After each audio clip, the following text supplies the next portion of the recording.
Welcome to Gray Matter with me, Michael Krasny, and each week, as many of you know by now, we bring you an in-depth interview with opinion shapers and leading newsmakers, experts, artists, innovators in an international and interactive podcast. And you can learn more about us or join our growing community on Gray Matter with Michael Krasny by going to our website, graymatter.show. Today's episode, forgive me, we take a deep dive, so to speak, into understanding the ocean and its ecosystem as we find out all about tuna fishing and environmental sustainability. Joining us is Susan Jackson, who serves as president of the nonprofit International Seafood Sustainability Foundation. It's a global partnership founded back in 2009 among the tuna industry, scientists, and the Worldwide Fund for Nature, which works toward long-term conservation and sustainable use of tuna stocks by reducing bycatch and promoting a healthy marine ecosystem. I should also say that Susan was formerly Vice President for Government Industry Relations and Seafood Sourcing for Del Monte Foods, and delighted to have her with us, and welcome to Gray Matter. Susan. Thanks, Michael. It's great to be here. Thanks for having me. So glad to have you. And let's begin with kind of an overview. A lot of questions are already coming in for you, but kind of a broad question to begin with. There are so many types of fishing, a lot of them not legal. There are so many types of tuna, well, at least quite a variety. Why is it so vital to the marine ecosystem to conserve and sustain tuna? A lot of it has to do with the difficulty of conserving and sustaining tuna because they swim so much. You know, tunas aren't like an oyster or a clam or some other local fish that are just in a lake or in a bay. You know, maybe one state could manage them or one government could manage them, kind of control their own boats. Tunas swim in entire ocean basins. They swim across oceans. The stock will go in and out of national waters and exclusive economic zones and in the waters of many, many countries and in the waters of no country.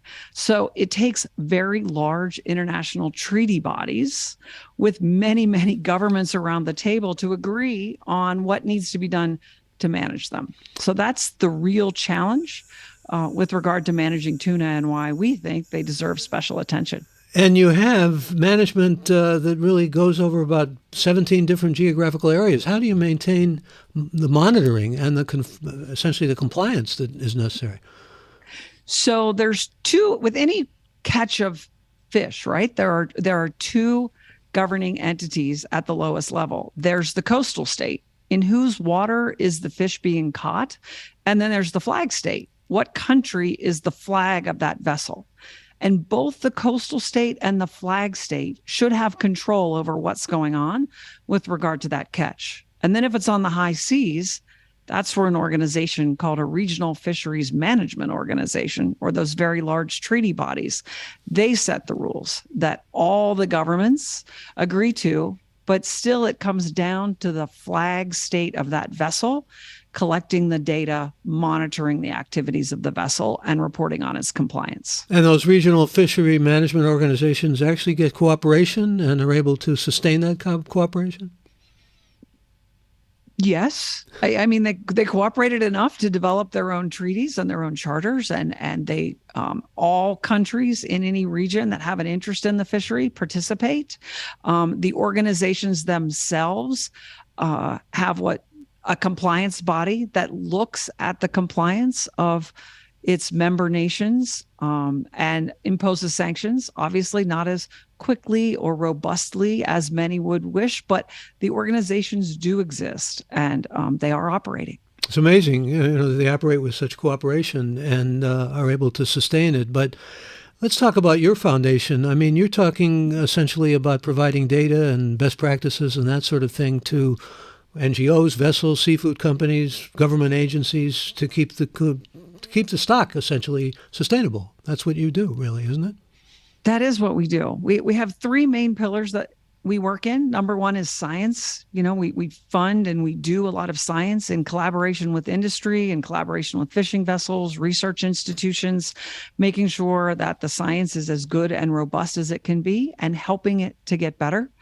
We do advocacy or outreach to those member nations of the RFMOs. You know, every country that's sitting around that table is the voice of the constituents sitting behind it. And there is a person at the microphone with the flag, but usually behind that person sits all the people.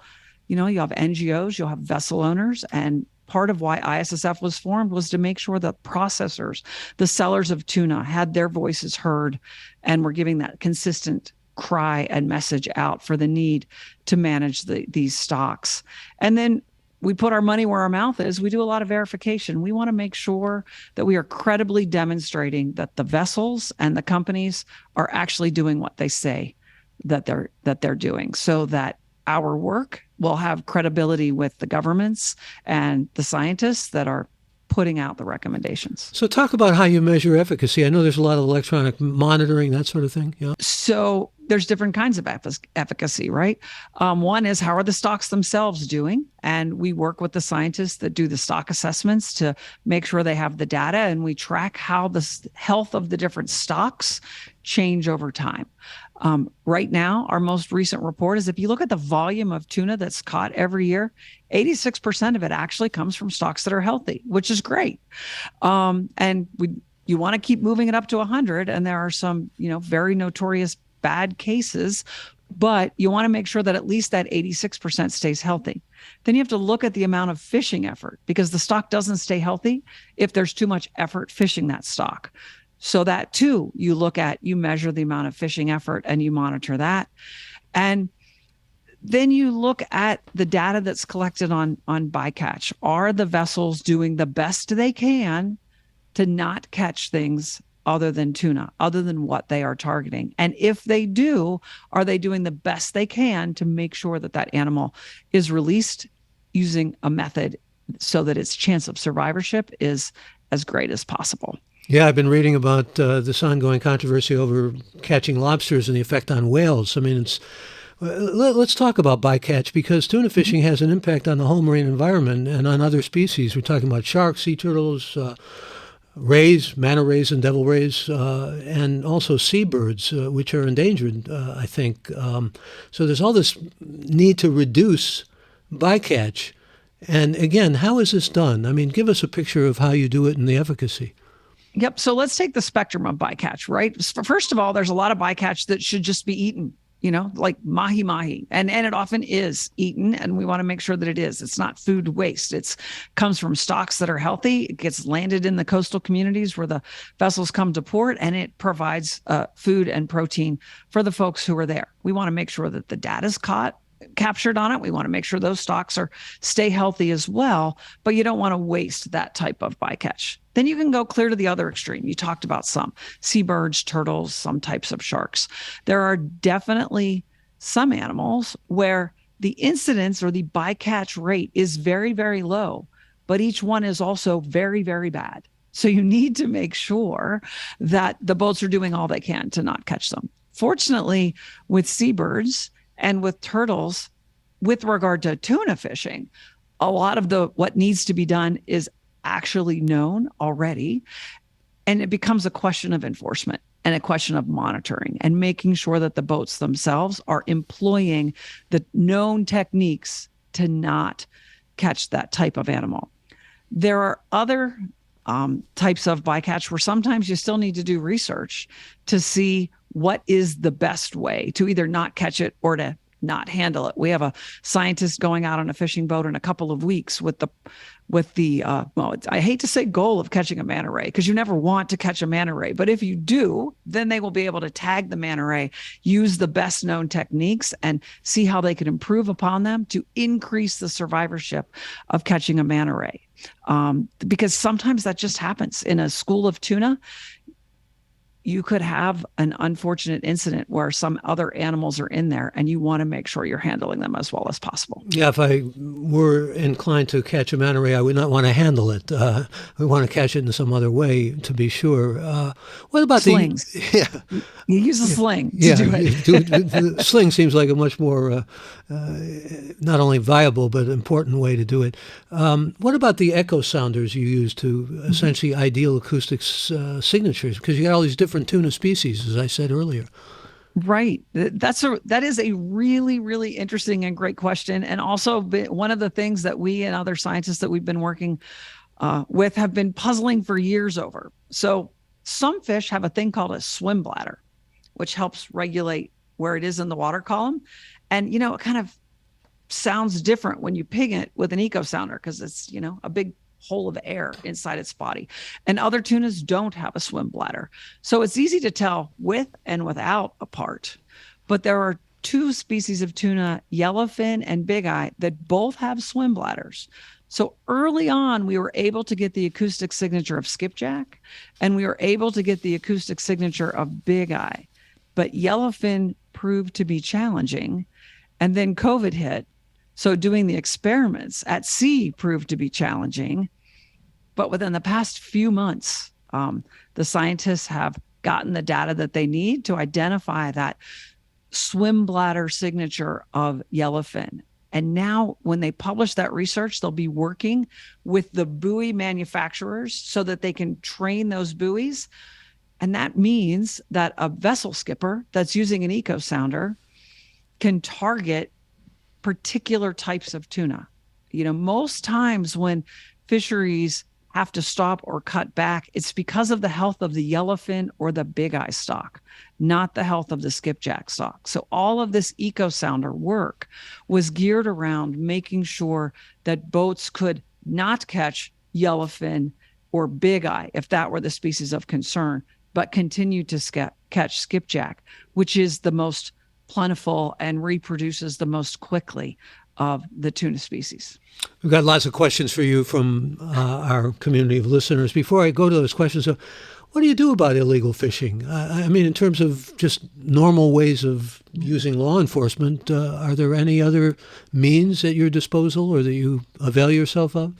Sure. I like to think that we take the approach, it's sort of like raising children, when they're teenagers and they're out with your car, you can't be there and you can't guarantee that they're behaving every single minute. But all you can do is make sure you've put enough things in place over the years that it's more likely than not that they are.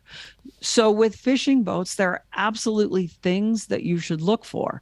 And within the lifespan of ISSF, some of these things seem pretty basic now, but when we started, they were not.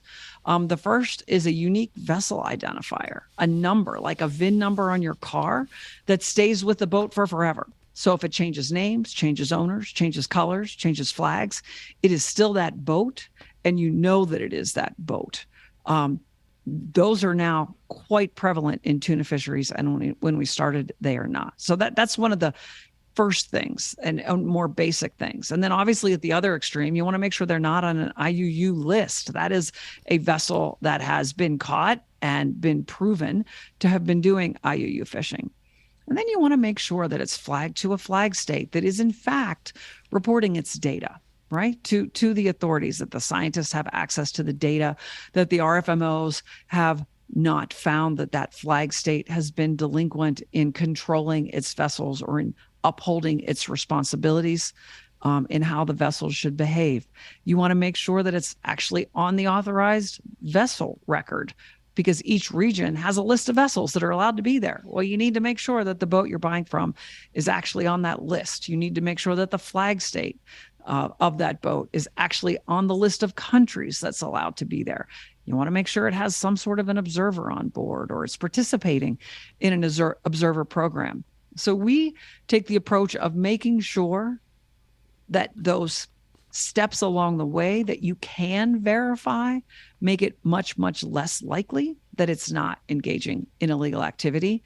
And as technology improves and embracing of the technology improves, we hope that those legal steps, check marks you can look for will become more and more plentiful. So the level of certainty and comfort around everything with regard to your catch having been appropriate gets to be greater and greater.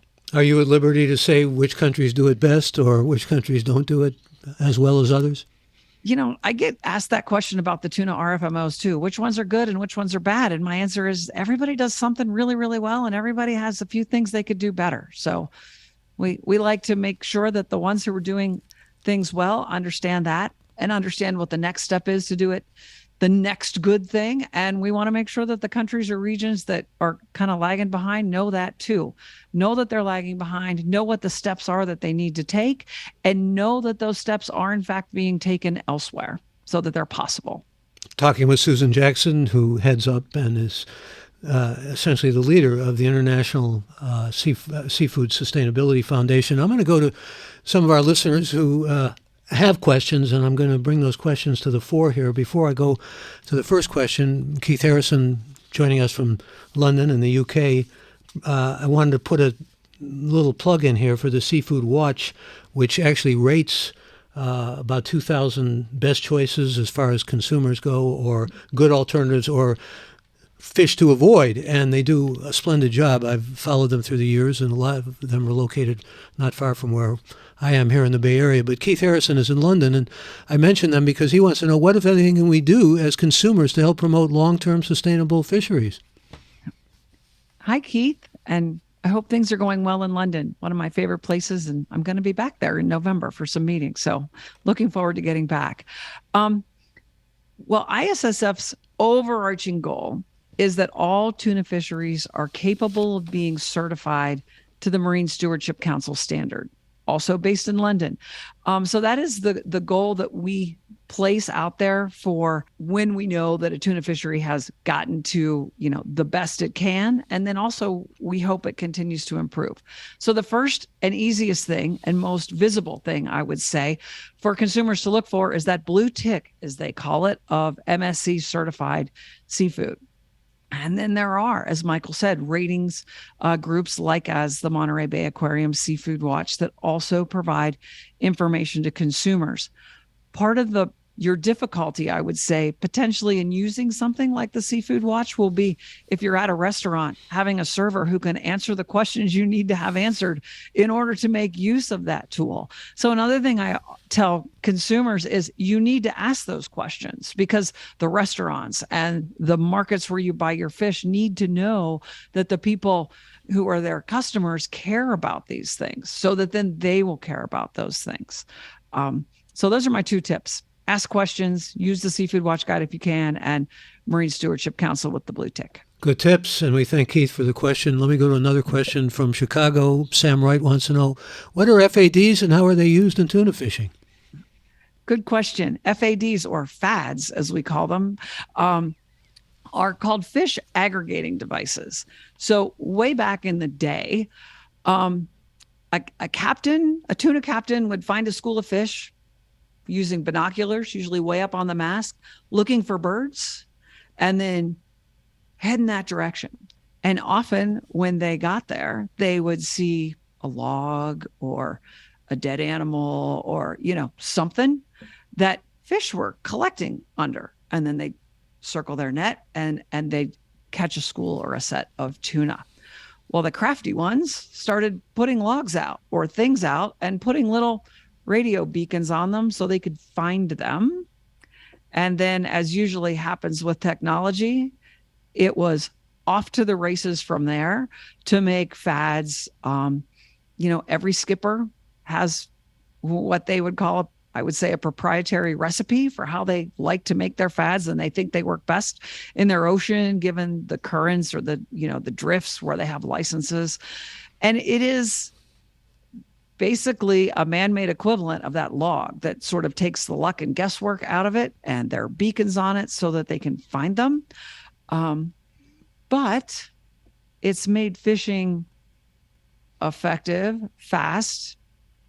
It changed the bycatch parameters of what's being caught. So a lot of the work we've done at sea is looking at different designs of fads to minimize that bycatch that is caught or entangled, to make the sets mostly tuna. And the eco sounder buoy work that I was talking about, that's because they put the buoys on the fads so they could understand better what's under the tuna. And then also working on biodegradable materials to try to minimize the ecosystem impacts of them when they're no longer being used. So a fad is called a fish aggregating device.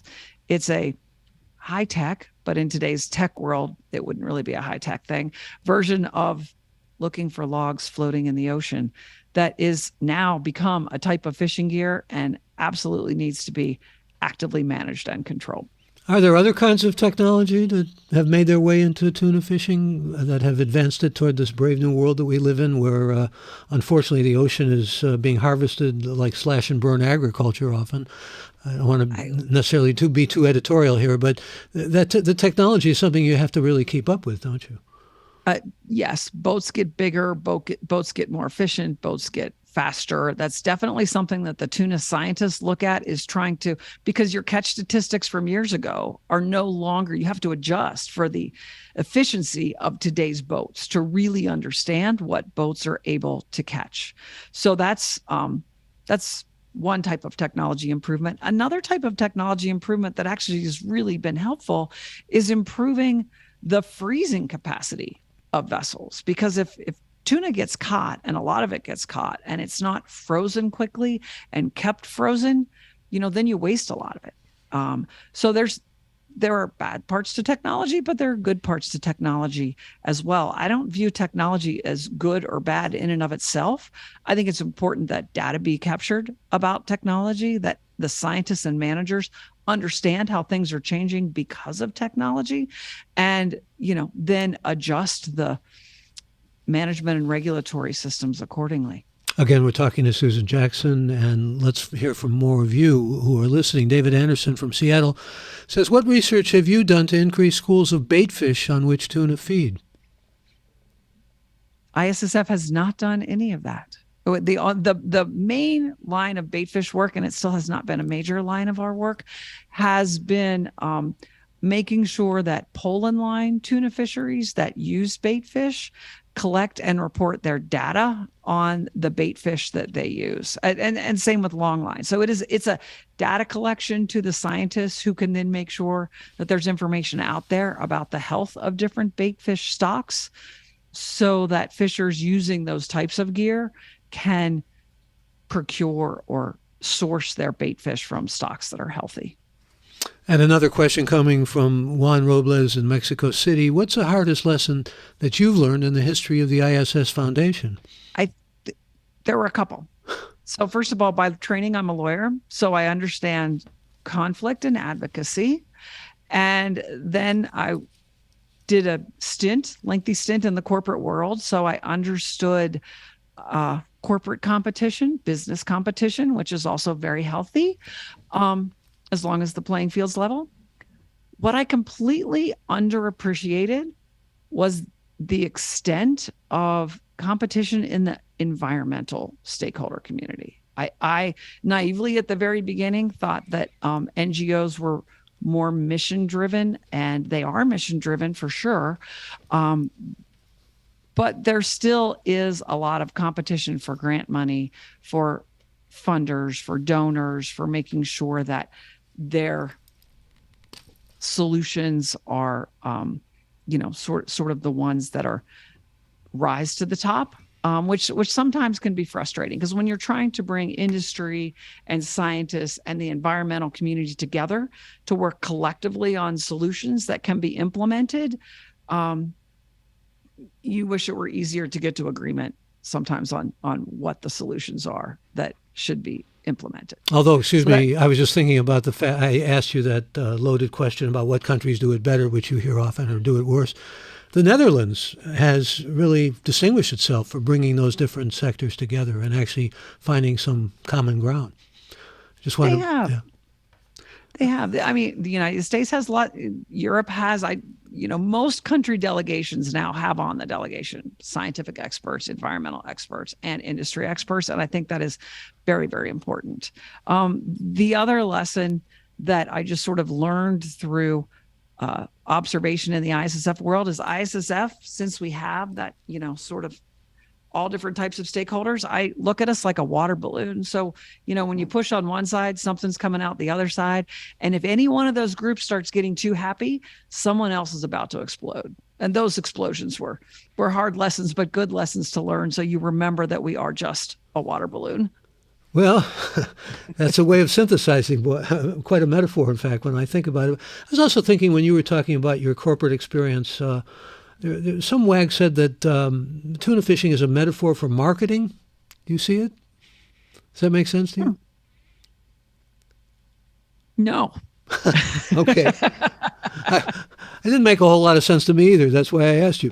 And what about greenwashing? I mean, it goes on, obviously. It does. Talk about it. And yeah, and it's a problem. And that's one of the ways that we think ISSF is leading by example. We don't just say what the participating companies or the vessels should do. We have third-party audit. We publish what they should do. We publish audit protocols on how we're going to demonstrate that they're doing it. We have a third-party compliance auditor, MRAG Americas, who does audits every year and publishes audit reports and audit results so that, whatever they say they're doing, or we say the participating companies and vessels are doing, it is credibly demonstrated. I guess this will be another hard lesson that we learned is we wish that others in industry would have taken on board also that need for broad-based, consistent, credible demonstration. I think that it is something that's lacking. Industry is absolutely needed to bring about the change in the environment on all topics that we need in the global scale, and they have a very, very vital role to play. It'll become even more meaningful when there is alignment on how to measure progress and how to report against progress. Because as long as those things are not aligned, any sort of self-declared reports of progress are still pretty unhelpful. Well, I know you do a lot of global education. Aside from the education side of things, how can pressure be brought, and where does that pressure come from with industry? With industry, yep. Well, one of the reasons why ISSF got started actually was there was a lot of NGO outreach and pressure put on retailers to understand better what was happening with the tuna industry. And then as the NGOs and the retailers in the industry, the processors, we already knew it, and the vessels knew it as well, this understanding of this global regional fisheries management organization system and how many countries need to be involved. It very quickly became very clear that the more consistent a message can be on what is needed from every country's constituency sitting around that table, if they're all hearing the same thing from their industry and their NGO partners and their scientists behind them, it makes it much easier to get to that unanimous agreement around the table that's required. So I think the number one thing that we need to apply pressure is a consistent ask. And then the number two thing that we need is a loud and consistent voice asking for it of each other, right? And retailers need to ask it of their tuna suppliers. Retailers and tuna suppliers need to ask it of the vessels. The vessels, the retailers, and the tuna suppliers need to ask it of their countries where they do business. It's agreeing what that it is that can be hard. But once you get there, then we need loud, diverse, and consistent voices. Well, maybe we ought to talk about what ISSF does with respect to capacity management, because in a number of ways you're operating on that vein. Mm-hmm. Yes, we talked a little bit about FADs and we talked about improvements in efficiency, right? There are two different ways in general to manage a fishery. You manage catch or you manage effort. Neither one is necessarily better than the other as long as compliance is perfect and monitoring is perfect. That's a big if. But economists really, really prefer managing effort, because if there's one thing they hate, it's inefficient spending of money. And the thing about tuna fisheries is there's a lot more money spent on boats than the fishery can and should support if there were just the exact right amount of boats to catch the exact right amount of fish. So that is a notion that, sort of is economic in its origin. The RFMO in the Eastern Pacific Ocean does control for purse seine, large-scale purse seine vessels. They do control capacity, vessel capacity itself. There are advantages to it. It's easier to see, it's easier to regulate, it's easier to count up, how much capacity is fishing in a particular region. So the first thing we did with regard to capacity is we convened over about 5 or 6 years a number of expert workshops where we brought together scientists, economists, fisheries managers, fishers, some NGOs, in a group of about 30, so that you had representation from all areas of the world, and just really talked through in different areas of detail how you would do this. What is really the best way to start managing capacity and then enforcing those capacity schemes in different parts of the ocean, and making sure that you can transfer capacity and allocate capacity to meet aspirations of developing states. And we put out a series of reports based upon those workshops, and those reports continue to guide our advocacy on that point, doing a lot of capacity building with fisheries managers, around the world, making sure they understand the issues and they're equipped to engage in that debate. Are those reports accessible to the public? They are. Yeah. They're on our website. And we like to think that they're pretty readable and interesting, and they're only like 5 pages each. That's one of my rules. You can't lose people in the middle.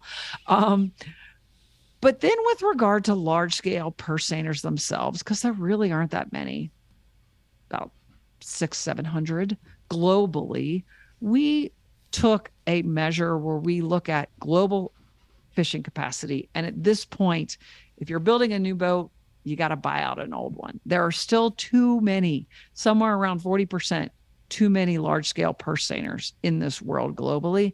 It's just not an efficient system. And, anytime you have an efficient system, then that temptation to cheat to make your economic viability better is always greater than it should be. So that is an example of ISSF taking direct action that then we have our compliance auditors audit every year. So that if you want to build a new purse seiner, the first thing to do is get in touch with our compliance auditor who talks through the process of needing to buy out old capacity and, making sure that when you build that new purse seiner, ISSF participating companies would be able to purchase from it if that is your goal. And my goal here is to go to some more questions, so let me do that. Frank Darabont joins us from Sandusky, Ohio, which is where I used to go fishing. I'm a Cleveland boy, and I used to use dough ball to catch mostly carp, but off the pier of Sandusky near Cedar Point. He wants to know, why is bluefin tuna fishing so controversial? So also, Frank, Sandusky was where I had my first job ever in my life, at Spiral Taffy at Cedar Point. So how about that? All roads lead through Sandusky. So here's the thing with bluefin. Less than 1% of the amount of tuna that is caught annually is bluefin. So if you look at the volume of the problem, it's small. However, if you look at, we talked earlier about how skipjack are the most productive of the species. Bluefin are the least. They live very, very long. It takes many, many years for them to reach reproductive maturity. We talked about the fact that they are very small population, and many people think they taste delicious and they pay a lot for them. So the issue with bluefin is, for a very long time, they had been very poorly managed and compliance had not been great. A number of years ago now, the Atlantic Regional Fisheries Management Organization put in very strict and heavily enforced measures to reduce the catch of bluefin. And one of the amazing things about tuna is when you give them a break, they actually recover. And we're seeing the trends in the Atlantic bluefin that you would absolutely hope to see. So that's good, and that shows what can be done. Pacific bluefin does not have the protective management in place yet that it needs. And so its stock is at a very, very low point. And then southern bluefin, all in the Southern Ocean. That is the first stock of tuna to have successfully implemented and enforced a harvest strategy, which is the most robust type of fisheries management. So southern bluefin has been on the path to recovery the longest, and then Atlantic is coming along, and Pacific needs some action. So small stock, historically not great management to no management, and very valuable fish. This might be a good time, Susan, to talk about some of these rebuilding efforts with respect to tuna stocks. What's being done? So there's different ways to control catch or effort. That's that's how you manage the stocks as well. One thing you could do is put out a quota, a region-wide quota that then gets allocated, should in best practice get allocated to all the countries that are fishing on that stock. You get this many, you get this many, you get this many. And when the quota is reached, they got to stop pitching it for the year. If they overcatch, then that RFMO compliance mechanism is supposed to kick in, and their quota for the next year or years should go down to make up for it. That's how you would control catch. Another way is to control effort. So you could close a fishery for a period of time. You could close a part of a fishery for a period of time. We talked earlier about fads. There are some oceans where fad fishing is prohibited for a certain number of months in a year, because during those months of the year, it could be that fads are especially productive. So if we just don't set on fads for a few months, that will be very helpful to the stock overall. Or some oceans go to an easier, much easier to enforce measure, and there's value in that. Nobody can fish for a certain period of time. This 6 months or 6 weeks, sorry, not 6 months. This 6 weeks, every boat needs to be in port. We need to have eyes on you in port, and that's another way to manage a fishery. So depending upon the need of a stock and depending upon the culture in a particular region of the world, that's how it's being managed. Well, you've got a question about some do catch. A particular region question. Roy Levitt wants to know, how does the Chinese fishing fleet fit into the worldwide cooperation for tuna fishing? China is a member of all of the tuna RFMOs that we've been talking about. So everywhere where their boats fish, China participates in those RFMOs and is subject to the same rules and the same compliance mechanisms and compliance assessment mechanisms of all the other member countries. And another question comes to us from Ed Billings in Washington, D.C. regarding compliance enforcement. Are there markets, countries, where consumer preference has practical leverage over commercial fishing behavior? Absolutely. EU and North America for sure. Those are the two markets that really the retailers in those markets were sort of leading the march on sustainability. That pressure then had the EU and now the US having different IUU import regulations that fishers have to comply with. And now Japan has started very recently down that journey as well. So it is the higher end markets, obviously, that have, I think, the pressure to bear, those markets that fishers would aspire to sell their product to make it worth the effort to make sure that it's not only legal, but arrives in a good quality state. And EU, US were leaders, and really happy to see Japan taking its recent efforts. The fascinating thing about the work you do, I heard the TED Talk you gave, something new every day, literally, isn't there? Yes. And we still have a lot of questions from people who are listening to us live. This is David in Seattle who wants to know, have you investigated the schooling behavior of bait fish around floating material, debris fields in the open ocean? I would be shocked if one of the bycatch scientists we work with hasn't done that. But I can't give you a snappy link to a paper. We have done a lot, and they have done a lot of tagging on diving and tagging on fads to understand all of the different fish species and populations that are hanging out at fads. I think that is closer to the work that the scientists we work with would be doing rather than the sort of free schooling behavior. But some of them may have looked into that.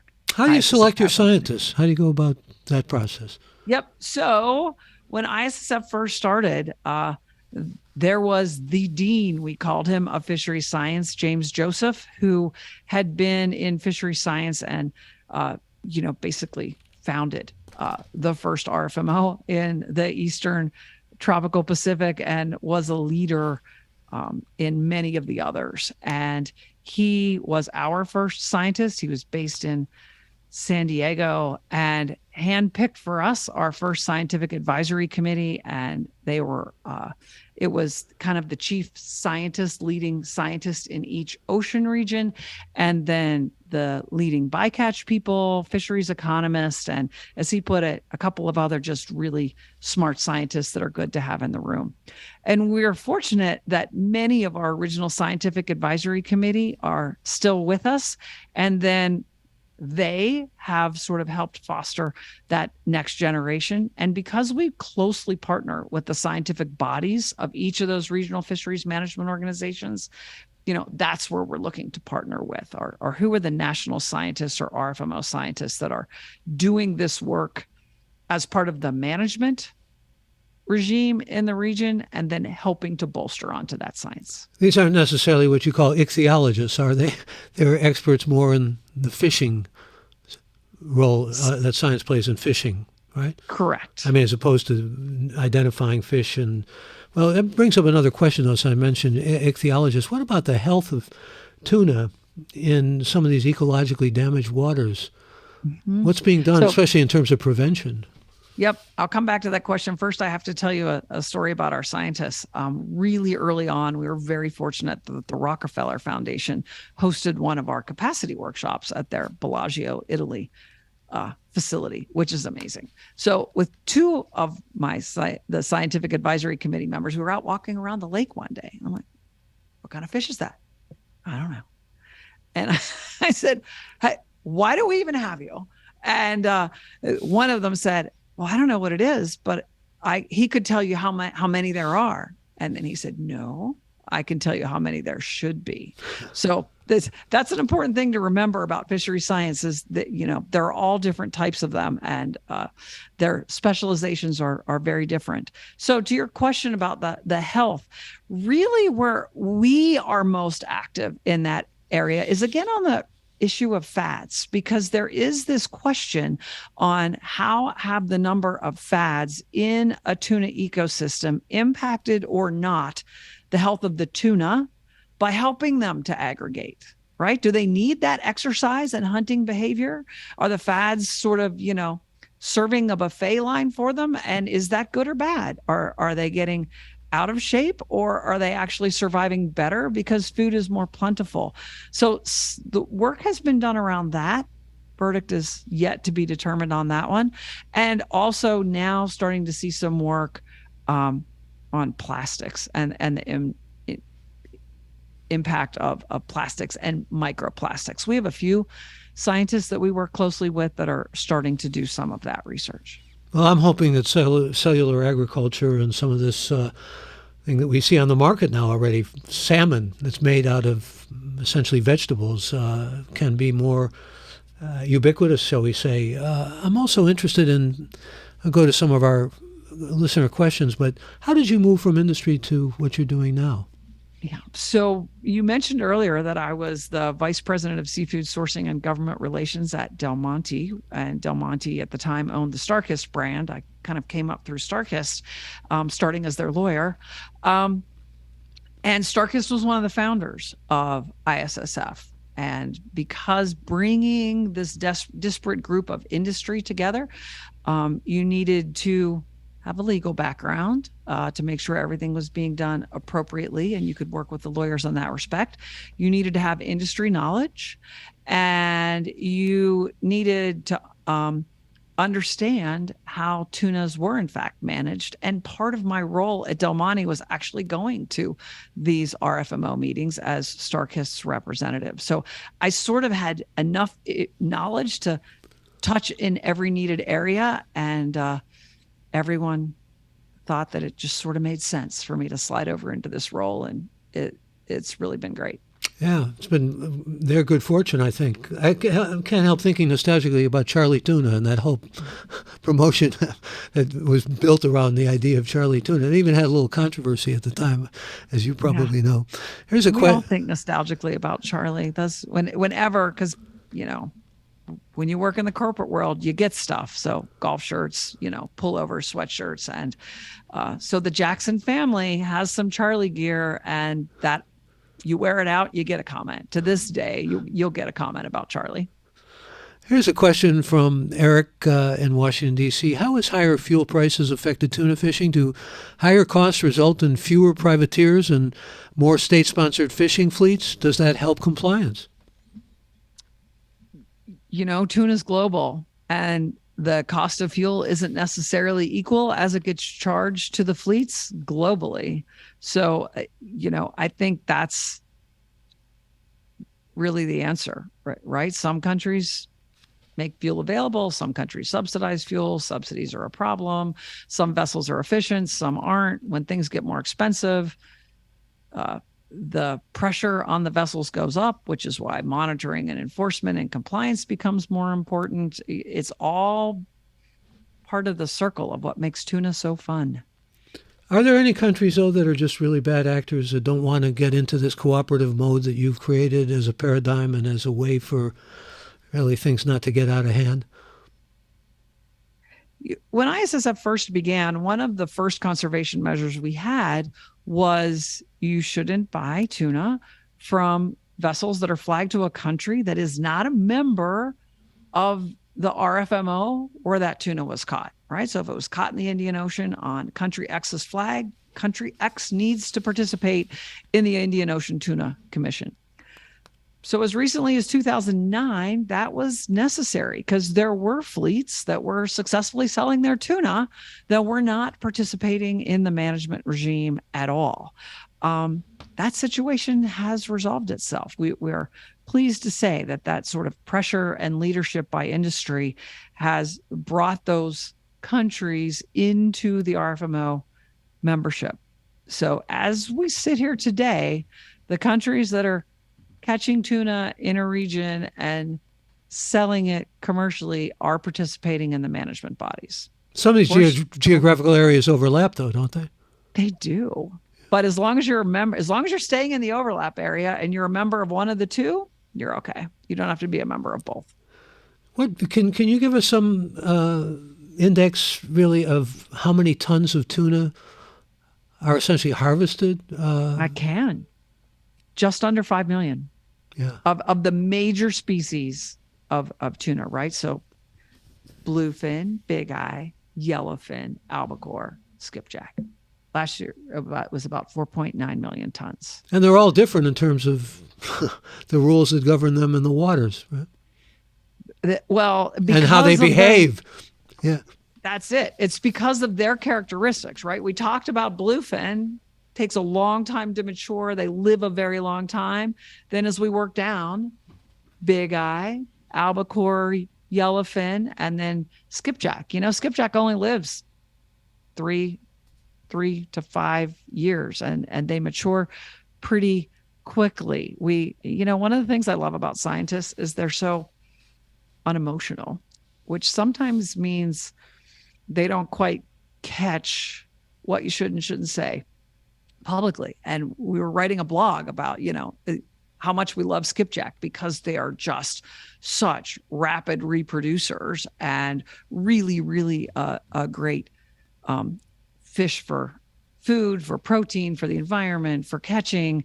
And he wanted to make the point of how they reproduce so quickly. And I'm like, well, say they're like rabbits of the ocean. And he says, they're actually even more like cockroaches. I'm like, you can't call them cockroaches. I said, plus, I don't think people understand that, rabbits they'll understand what that means. And with regard to tunas, that they actually really do reproduce very, very quickly and live very short lives. So the scientists play a pretty central role in terms of policymaking, don't they? Scientists are critical to policymaking. Absolutely. If you don't have a scientific basis for what you're doing, then whatever you're doing isn't going to have any effect. At the end of the day, if a result needs to change, somebody today needs to do something different. So you need to make sure that what they're doing differently is worth the effort for the impact that it's going to have to achieve the result that you want to get to. Scientists are the ones that tell you that. Another good question from Eric up in Washington, D.C. He wants to know, down in Washington, D.C., depends on where you are in latitude. But he says, have tuna fishing yields been noticeably affected by climate changes and slight changes in ocean currents producing real changes in yields? So if by yields you mean catches, they move. And that's part of the thing of tuna is they move all around the ocean. So really what you're seeing is different catches in different countries' waters, right? From some country that used to not catch very much is catching a lot, or some country that would catch a lot used to not catch very much. They're showing up in places they didn't used to show up. They're, famous reports recently of skipjack in Alaska. That's crazy. But that's the type of thing that's going to happen, which is what makes the regional cooperation all the more important. And also, you need to make sure that you've got those compliance mechanisms in place regionally, because if the countries that were really good at monitoring the catches in their waters become the countries where the tunas have moved away from, and the countries where they're moving to haven't upped their game, then you're playing catch up. So, as the climate changes, you need to make sure that you've really been paying attention to region-wide management of these stocks. I will say, though, even going back, we like winter in the Jackson family. We're all skiers. We all look to see, is it an El Nino year or a La Nina year? Where's the snow going to be good? Well, tuna fishers used to see the same thing, because one was good for the Eastern Pacific and one was bad for the Western Pacific. So in tuna fishing, understanding water temperature and currents is part of what they've always done. I'm not at all minimizing climate change. I'm just saying that this, for the tuna stocks as a whole, is going to become a larger range. Management's going to become harder, but it's within the realm from a catch perspective of what the fishery as a whole is used to doing.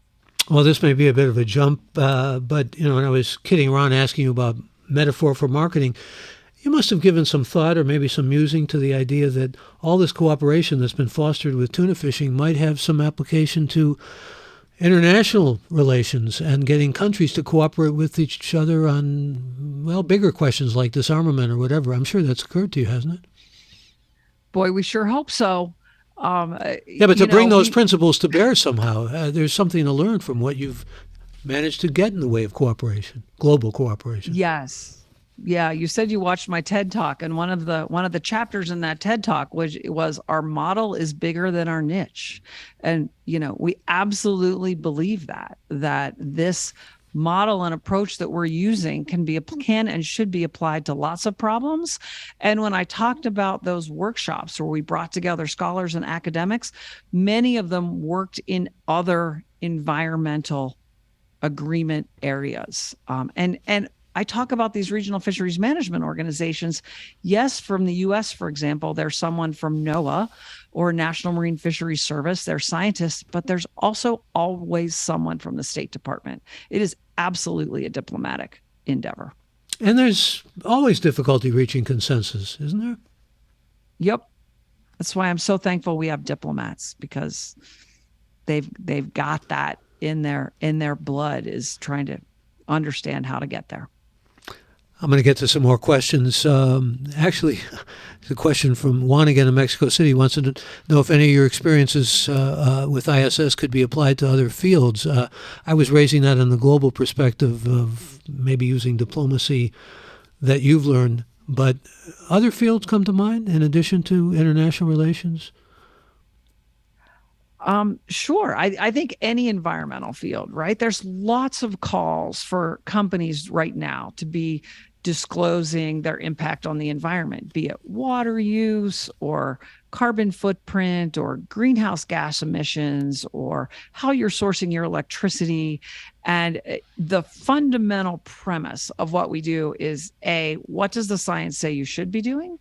And what does the science say about how practically you should be implementing that?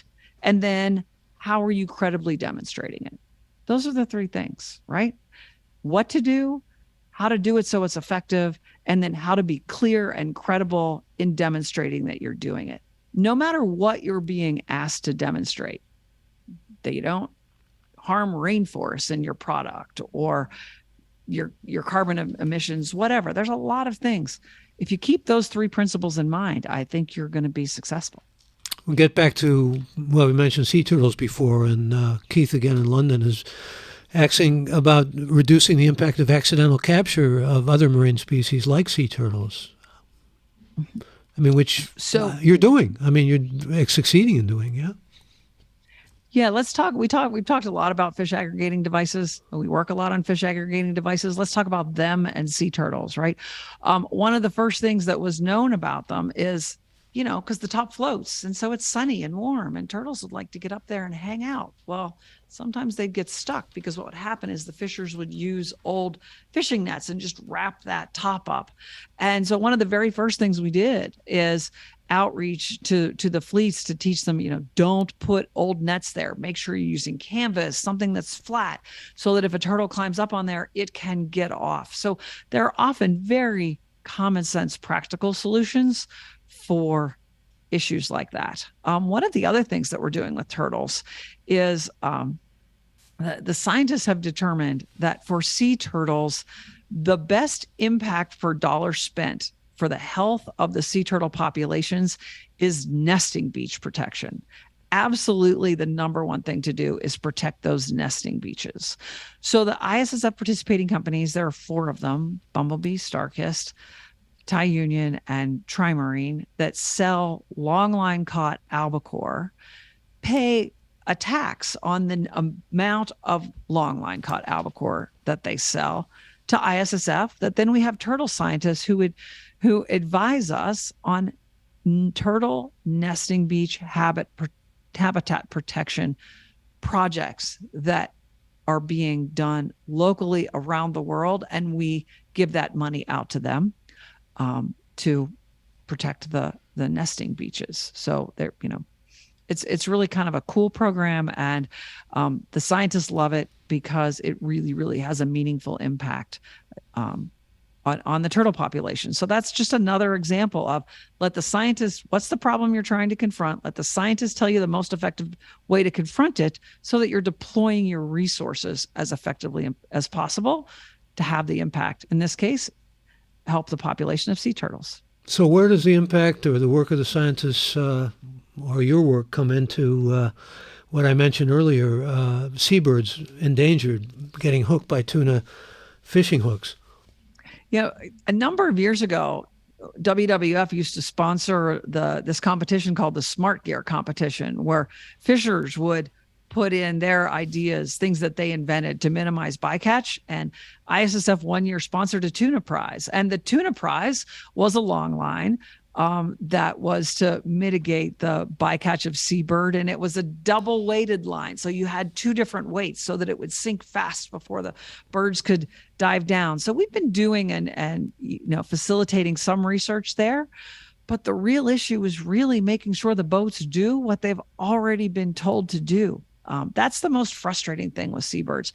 It's not like our quest for the eco sounder, swim bladder, eco sounder signals. The seabirds, it's known what the longliner should do to not entangle or catch seabirds. It's about making sure that the monitoring is happening at sea, so that you can feel confident that the boat you're buying the fish from is actually doing those things. And you police that? Or you? ISSF does not police No. anything. We don't run observer programs, but we are working with other organizations on electronic monitoring pilots and getting electronic monitoring systems on board longliners and having those systems be screened to start to collect that data and look for what's being done for the actual implementation on the water around these longline bycatch mitigation measures. But it also strikes me that there are so many different parts of the governments that you work with. You have to get them sort of working in concert with one another too, get synergy or get essentially cooperation between all of them. You do. Fortunately, in tuna, the regional fisheries management organizations actually also put rules in place around bycatch mitigation. So the flag states should be implementing the agreed measures by those regional bodies and should be reporting on compliance. And those regional bodies should be measuring and judging the compliance of its member countries and publicizing those results.